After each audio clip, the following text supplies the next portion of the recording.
نوجوان دوستوں، عزیزوں اور بھائیوں، اس عالمی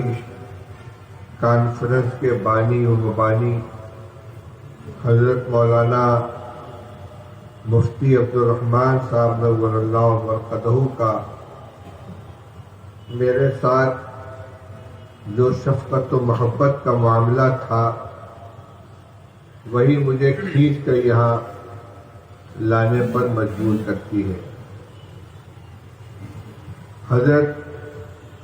مفتی صاحب رحمۃ اللہ علیہ اپنے آخر حیات میں جبکہ شدید بیمار تھے اور ویل چیئر پر بھی ان کے لیے چند قدم چلنا پھرنا مشکل ہو رہا تھا، اس وقت بھی مجھ کو حاضری کا حکم فرماتے تھے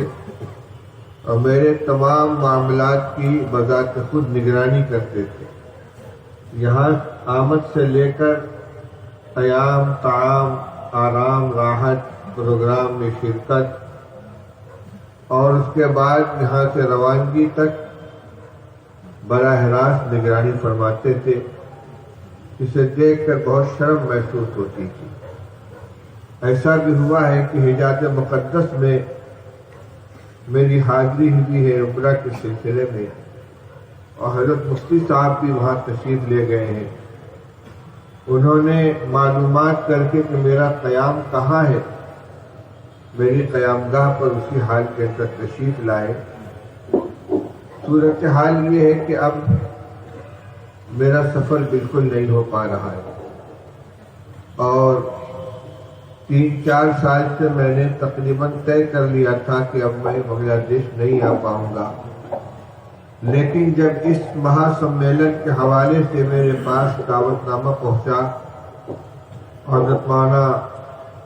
محمد ارشد صاحب جو حضرت کے صاحبزادے ہیں انہوں نے دعوت نامہ پیش کیا، تو میں اس محبت کی بنا پر جو حضرت مفتی صاحب فرماتے تھے اور جو تعلق ان لوگوں نے برقرار رکھا ہے، میں معذرت نہیں کر سکا، حاضر ہو گیا ہوں۔